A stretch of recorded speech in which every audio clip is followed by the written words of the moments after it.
अभी के समय में कोई भी अपोस्टल नहीं है। I'm called to be an apostle and I've been fighting it for the last 10 years. That Ankit Sajwan is a born servant of Jesus Christ, called to be an apostle, separated for the gospel of God. Praying in tongues, अन्य भाषा में प्रार्थना करना, तो ये इसका thumbnail ही गलत है। सबसे पहली बात, अब ये नहीं है बला भाषा बला बला बला बला। अंकित साजवान की टीचिंग मैंने सुनी जो कि बिल्कुल बिब्लिकल नहीं है। Anybody who speaks in a tongue does not speak to men but to God, speaking mysteries of the kingdom of God.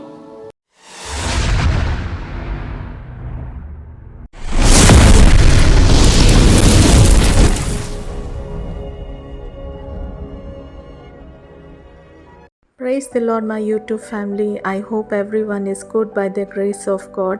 और मैं हूँ संगीता, मैं दिल्ली से बिलोंग करती हूँ और मैं FOLJ चर्च में जाती हूँ, वहाँ के मेंबर हूँ मैं। और मैं ये वीडियो खास कर उनके लिए बना रही हूँ जो कोई भी अन्य भाषा के ऊपर विश्वास नहीं करते हैं, होली स्पिरिट के ऊपर विश्वास नहीं करते हैं, उनके लिए मैं वीडियो बना रही हूँ। क्योंकि रिसेंटली एक ब्रदर का वीडियो मैं देख रही थी, वो बहुत ही गलत बातें बोल रहे हैं अपोस्टल अंकित साजवान के बारे में। वो अपोस्टल कैसे बन गए हैं और अन्य भाषा में सिर्फ प्रार्थना करते रहते हैं, अन्य भाषा कुछ भी नहीं है वो बोल रहे हैं, हिप्नोटाइज कर रहे हैं और बहुत ही गलत चीज़ें वो बोल रहे हैं, वचन से वो कुछ सिखा नहीं रहे हैं वो बोल रहे हैं। तो मैं उसलिए मैं ये वीडियो बनाई हूँ मैं। तो जो कोई भी विश्वास नहीं करता है अन्य भाषा के ऊपर, आप ये वीडियो ज़रूर लास्ट तक देखिए ताकि आपका स्पिरिचुअल आइज़ ओपन हो जाए और आप विश्वास करें अन्य भाषा के ऊपर के वचन में क्या है।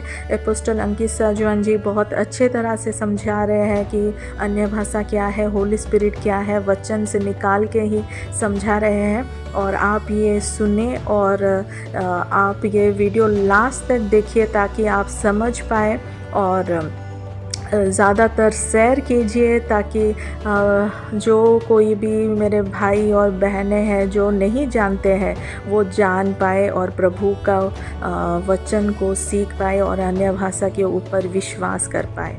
तो चलिए हम वचन सुनते हैं। अपोस्टल अंकित, तो मैंने कई बार ये बात सिखाई है अपने वीडियोस के द्वारा, अभी के समय में कोई भी अपोस्टल नहीं है। तो अपोस्टल केवल चेले थे और बाद में पौलुस भी अपोस्टल होने के लिए बुलाया गया। बाइबल में लिखा है ना, मैं पौलुस जो प्रेरित होने के लिए बुलाया गया। पौलुस ने फिर क्या किया, यीशु मसीह के लिए कहाँ गया, सबसे ज्यादा प्रचार अगर किसी ने किया है अलग अलग जगह में तो वो पौलुस है। खैर, I want to tell you that pastor is not my call. मैं आपको बताना चाहता हूँ कि पास्टर होना मेरी बुलाहट नहीं है। I'm called to be an apostle and I've been fighting it for the last 10 years. मैं प्रेरित होने के लिए बुलाया गया हूँ और पिछले 10 साल से मैं इस बात से लड़ रहा हूँ। You know, so God sent different prophets, different people. More than 20 people came and prophesied this over me. परमेश्वर ने कई बार भविष्यवक्ताओं को भेजा, परमेश्वर के अलग अलग लोगों को भेजा, उन्होंने कई बार आकर मेरे ऊपर भविष्यवाणी की इस बात की।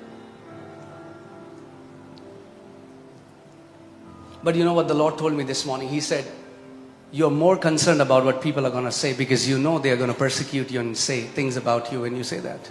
पर प्रभु ने आज सुबह कहा, तुम्हें पता है कि लोग तुम्हारी आलोचना करेंगे, अब शब्द बातें कहेंगे तुम्हारे बारे में, इसलिए तुम उस बात से बचने के लिए ऐसा करते हो। And today I decided it doesn't matter what people will say or think. और आज मैंने ठान लिया कि फर्क नहीं पड़ता लोग क्या सोचें क्या बोलें। Matthew 10:41. I want to read a scripture. मत्ती 10:41 में एक वचन And again, पढ़ना please चाहता हूं। understand my heart. I'm not saying this because I want you to be refer me with a specific title. I don't care about that. मैं आपको ये बात इसलिए नहीं सिखा रहा हूँ कि आप मुझे एक शीर्षक से बुलाएं, मुझे उसकी परवाह भी नहीं है। But I want you to know which ministry you're under. लेकिन मैं चाहता हूँ कि आप जान ले आप किस सेवकाई के अधीन आ चुके हैं, The grace that you're under. जिस अनुग्रह के अधीन आप आ चुके हैं। Matthew 10:41 says, मत्ती 10:41 कहता है, He who receives a prophet in the name of a prophet shall receive a prophet's reward. जो भविष्यद्वक्ता को भविष्यद्वक्ता जानकर ग्रहण करे वह भविष्यद्वक्ता का प्रतिफल, उसका बदला पाएगा। That means if you don't recognize that a prophet is a prophet, you cannot get the prophet's reward. इसका मतलब अगर आप एक भविष्यवक्ता को पहचानेंगे नहीं भविष्यवक्ता के रूप में तो उसका प्रतिफल भी नहीं पाएंगे। Amen. Pastor is comfortable, pastor बोलना कंफर्टेबल है बड़ा, right? But can you put 1 Corinthians 12:28? पहला कुरिन्थियों 12 But the उसका 28। same God who called pastors is the same God who called apostles, is the same God who called prophets, is the same God who called evangelists, is the same God who called teachers. लेकिन जिस परमेश्वर ने pastors को बुलाया उसी ने प्रेरितों को बुलाया, उसी ने भविष्यवक्ताओं को बुलाया, उसने शिक्षकों को बुलाया और सामर्थ्य के काम करने वालों को बुलाया। And God has appointed these in the church. Who? और परमेश्वर ने इनको कलीसिया में नियुक्त किया है। किसने किया है? God. परमेश्वर ने नियुक्त किया है। First apostles. पहले It's God who did that. परमेश्वर ने In ऐसा the किया। church, कलीसिया if you में see the fivefold ministry, अगर आप 5 सेवकाइयां देखेंगे, if you say you're a pastor, you're safe. But if you say you're a prophet or you're an apostle, the enemy will come against you very strong. अगर आप कहेंगे आप pastor हैं तो आप सेफ जोन में हैं, लेकिन अगर आप कहेंगे आप भविष्यवक्ता हैं या प्रेरित हैं तो दुश्मन आपके विरोध में आ जाएगा लड़ाई करने के लिए। But it's Jesus who gave this ministry. लेकिन यीशु ने ये सेवकाई दी है कलीसिया को। Amen. आमीन। And if the church exists, these ministry gifts exist. और जब तक चर्च रहेगा ये सेवकाई के वरदान भी रहेंगे। Amen. Amen. And I was just thinking, think about this. Why do, I mean, like, let me take you. How Paul started his letters. और मैं आपको दिखाता हूँ पौलुस कैसे अपनी चिट्ठी को Let's see, शुरुआत Romans 1:1. It says, Paul, a bondservant of Jesus Christ, called to be an apostle. करते हैं। रोमी 1:1 में लिखा है पौलुस जो मसीह का बंधुआ मजदूर है प्रेरित होने के लिए बुलाया गया है। He could just start the letter. वो ऐसे ही शुरू कर Why सकता do है। you think he writes first that he is an apostle and then writes the letter? क्यों वो पहले ये लिखते हैं कि वो परमेश्वर के प्रेरित हैं और फिर चिट्ठी शुरू करते हैं? Because if you don't recognize his call, his office, you cannot receive from that man. क्योंकि अगर आप उनके बुलाहट उनके दफ्तर को नहीं पहचानेंगे तो उनके शिक्षा को भी ग्रहण नहीं करेंगे। Amen. आमीन। He wasn't writing this because he wanted a special treatment or he wanted to be somebody. वो इसीलिए ये बात नहीं लिख रहे थे कि उनको खास व्यवहार चाहिए था लोगों से या कुछ हैं वो बताना चाहते थे, ऐसा नहीं। In fact, Kenneth E. Hagin in his book writes that if you call yourself somebody whom you are not, you will die before your time. Kenneth Hagin ji अपनी किताब में ऐसा लिखते हैं अगर आप अपने आप को कुछ ऐसा कहते हैं जो आप नहीं हैं तो अपने समय से पहले मर जाएंगे। It's not about title. मुद्दा शीर्षक नहीं है। You cannot put a Mercedes logo on a Maruti car and call it Mercedes. आप मारुति गाड़ी पे मर्सिडीज का लोगो लगा के उसे मर्सिडीज नहीं It's बोल not सकते। about title. मुद्दा टाइटल It's नहीं है। about God who has called you to a specific office with a specific assignment. मुद्दा है परमेश्वर जिसने आपको एक खास दफ्तर के लिए एक खास काम दे करके भेजा है। And you know the Lord put this in my heart. He said, you've been ashamed of the office I have called you. और प्रभु ने मुझसे कहा कि तुम शर्मिंदा रहे उस दफ्तर के कारण जिसके लिए मैंने तुम्हें बुलाया। This early morning I just repented. I said, Lord, please forgive me. और आज सुबह मैंने माफी मांगी, प्रभु का मुझे माफ कर दो। So I don't care what you say. तो मुझे परवाह नहीं है आप क्या कहेंगे। Can you put Romans 1:1? रोमी 1:1 लगाएं।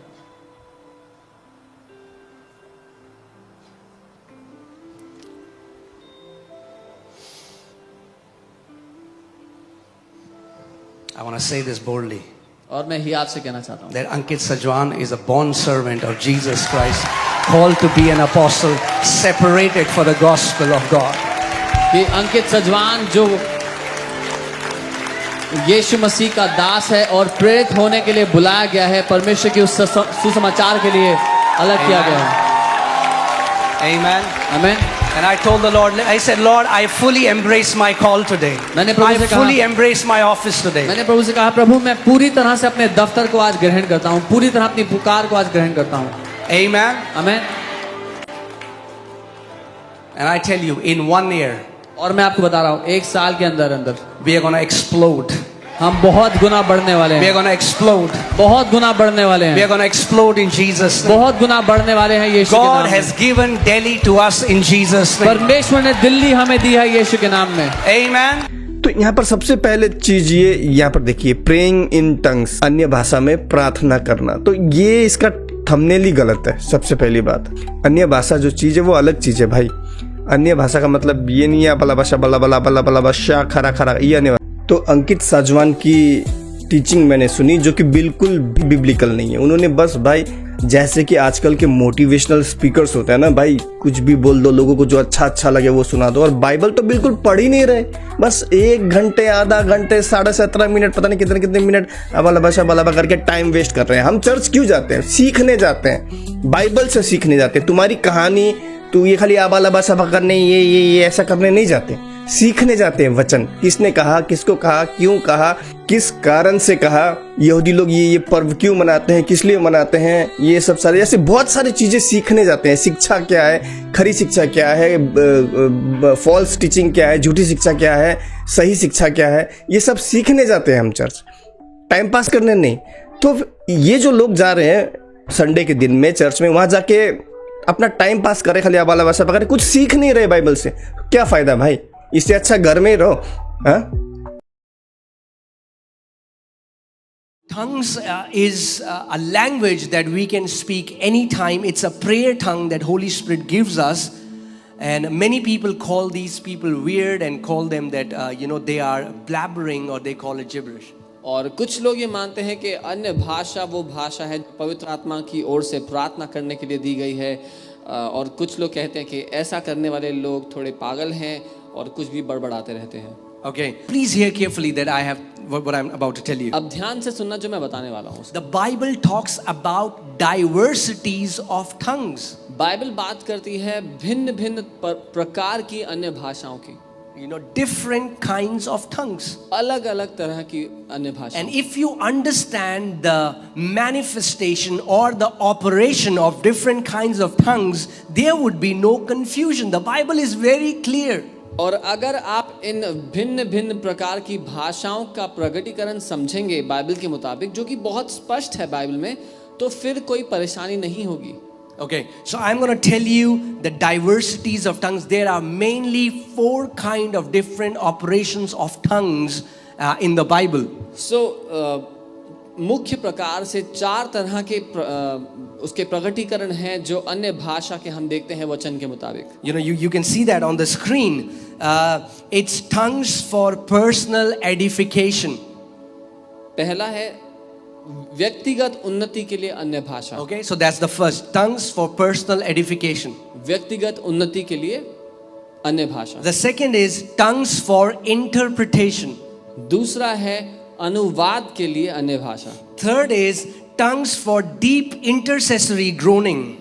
तीसरा है गहरे रूप से मध्यस्थी करने के लिए अन्य भाषा। And the fourth is tongues as a sign to the unbelievers. और चौथा है अविश्वासियों के लिए चिन्ह के स्वरूप में दी गई अन्य भाषा। Let's go to 1 Corinthians chapter 14. For he who speaks in a tongue does not speak to men. I want you to stop there. I want you to underline it and hear and understand what Apostle Paul is saying. जब मैं पहली बात पढ़ रहा हूं, क्योंकि जो अन्य भाषा में बातें करता है वह मनुष्यों से नहीं परंतु परमेश्वर से बातें करता है। मैं चाहता हूं आप इसको अंडरलाइन कर लें और समझे वचन जो कह रहा है। So Apostle Paul is talking about the first operation of tongues, that is tongues for personal edification. पौलुस प्रेरित यहाँ पर बात कर रहे हैं अन्य भाषा का जो पहला काम है उसके विषय में, जो अन्य भाषा व्यक्तिगत उन्नति के लिए दी गई है। Okay, so Apostle Paul is saying that anybody who speaks in a tongue does not speak to men but to God. और प्रेरित पौलुस कह रहे हैं जो कोई अन्य भाषा में बोलता है वो इंसान से बात नहीं कर रहा, परमेश्वर से बात कर रहा है। For no one understands him. I want you to underline this line. No one understands him. क्योंकि कोई भी उसे नहीं समझता। कृपया इसको अंडरलाइन कर लें कि कोई भी उसे नहीं समझता। So Apostle Paul is not talking about you speaking in a foreign language that you are not aware of and that person understanding you. Apostle Paul is saying in this operation of tongues you are not talking to men but you're talking to God because no one understands you. और पौलुस प्रेरित ये नहीं कह रहे कि तुम एक ऐसी भाषा बोलोगे जो कोई और समझेगा, लेकिन वो ये कह रहे हैं कि तुम ऐसी भाषा बोलोगे जो कोई मनुष्य नहीं समझेगा, क्योंकि तुम इंसान से नहीं परमेश्वर से बात कर रहे हो। Now the question comes, if nobody will understand what that person is saying, then why is this operation of tongues required? तो फिर सवाल ये उठता है, अगर कोई इंसान नहीं समझेगा कि ये क्या बोल रहा है अन्य भाषा में, तो फिर इसकी जरूरत ही क्या है? The Bible here says, in the spirit you are speaking mysteries. Bible ये कह रही है कि आत्मा में होकर के आप भेदों को या रहस्यों को बोलते हैं। Hallelujah. That means whenever you start to pray in tongues, whenever you start to speak in tongues, your spirit man, Holy Spirit is generating this prayer language, and you are speaking mysteries of the kingdom of God. इसका ये मतलब है, जब कभी आप अन्य भाषा में बोल रहे हैं, पवित्र आत्मा के द्वारा आप उन रहस्यों की घोषणा कर रहे हैं, रहस्यों को बोल रहे हैं जो राज्य के हैं। When you start to speak in this heavenly language that no man understands, because you're not talking to men, you're talking to God. When you pour yourself in this language day in, day out, hour after hour, you start to get built up in your inner man. You start to get charged by the power of the Holy Spirit. वैसे ही जब आप अन्य भाषा में बोलते हैं, दिन प्रतिदिन, महीने दर महीने, साल दर साल, आप अपनी आत्मा में उन्नति करते हैं, उसकी ऊर्जा से भरते चले जाते हैं। Second type of diversity of tongues. Second is tongues for interpretation. और अब मैं दूसरे तरह का जो काम है अन्य भाषा का, उस पे आता हूँ, अन्य भाषा का अनुवाद। 1 Corinthians 14:5. अन्य भाषा का अनुवाद, पहला कुरिन्थियों 14 उसका 5। Let's see what Apostle Paul is saying. हम देखते हैं पौलुस प्रेरित क्या कह रहे हैं। Okay, he's talking about two kinds of settings, a private setting and a public setting. और वो बात कर रहे हैं दो अलग तरह की मंडलियों की। एक तो वो बात कर रहे हैं जब आप लोगों के बीच में हैं, दूसरा जब आप अकेले हैं। But even more that you prophesied. लेकिन इससे ज्यादा कि तुम भविष्यवाणी करो। For he who prophesies is greater than he who speaks with tongues. क्योंकि जो भविष्यवाणी करता है वो उससे बड़ा है कि जो अन्य भाषा बोलता है। Why? क्यों? Because prophecy is for others. क्योंकि भविष्यवाणी दूसरों के लिए है।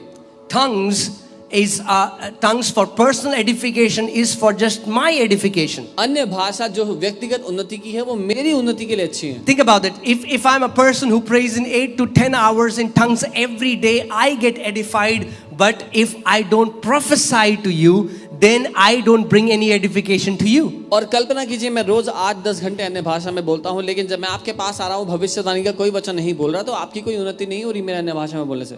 But if you prophesy, then you will start becoming a blessing to the body of Christ. लेकिन उससे भी ज्यादा जब तुम भविष्यवाणी करना भी शुरू कर दोगे तो परमेश्वर की कलीसिया के लिए भी उन्नति करोगे। Right.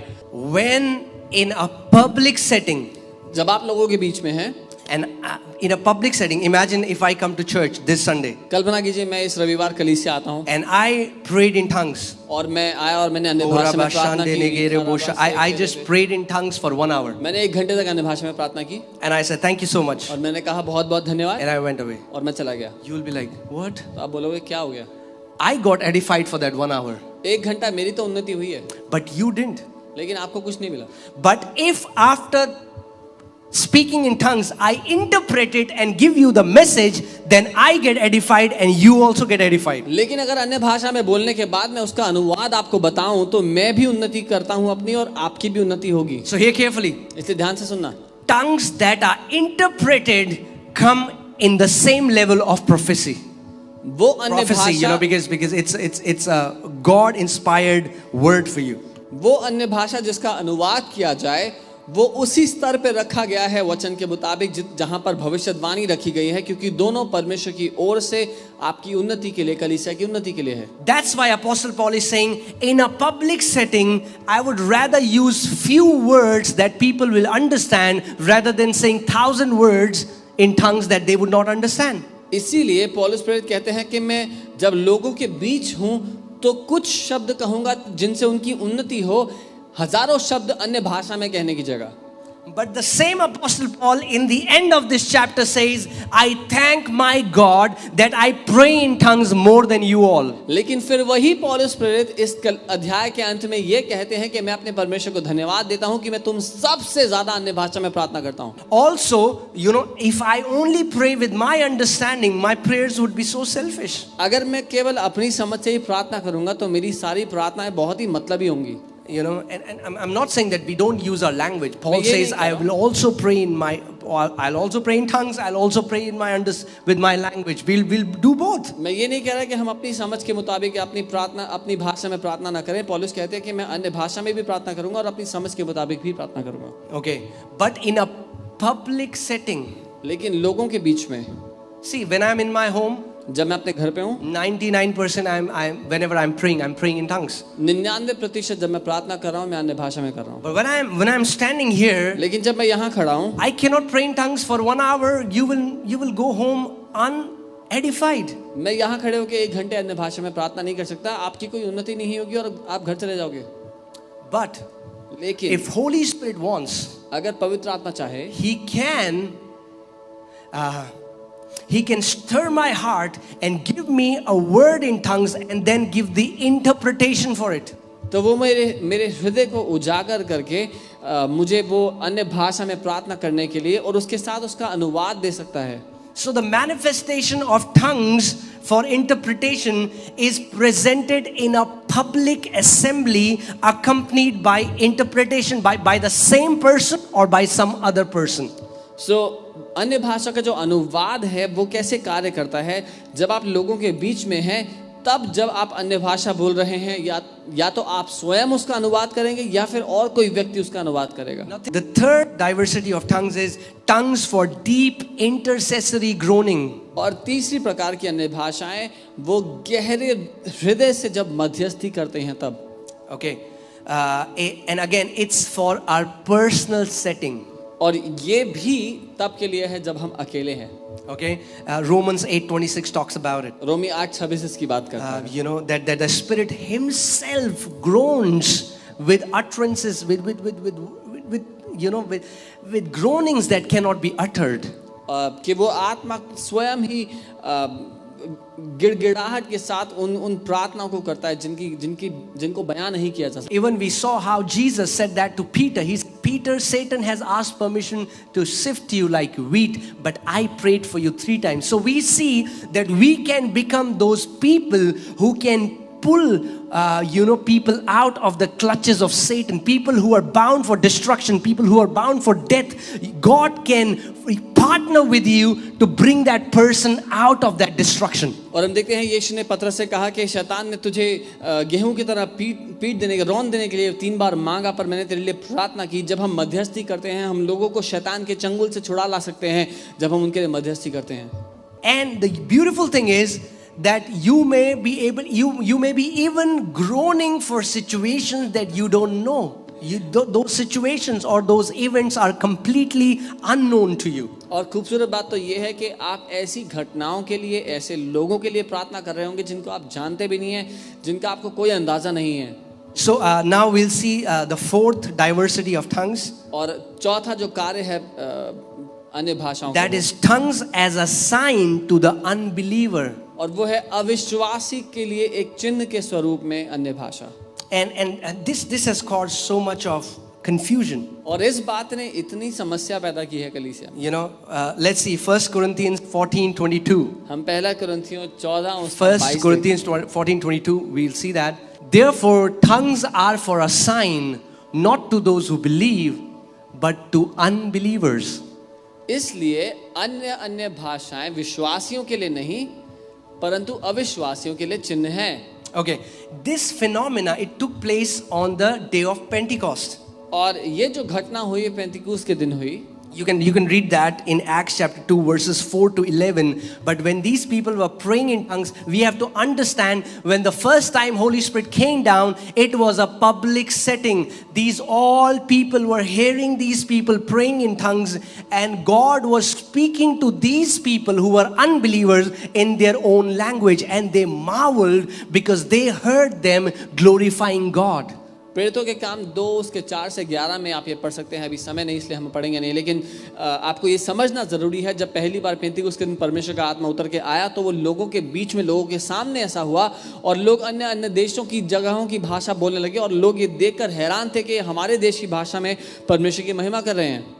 I want to tell you that in these 4 diversities, 2 kinds of tongues are for private setting and 2 kind of tongues are operate for public setting. तो ये जो 4 कार्य हैं अन्य भाषाओं के, इनमें से 2 कार्य हैं अपने व्यक्तिगत कमरे में अन्य भाषा बोलने के लिए और 2 हैं लोगों के बीच में आके अन्य भाषा Like बोलने tongues for personal edification and tongues for deep intercessory groanings is not God will not flow through you to give a message to somebody else. That is you personally.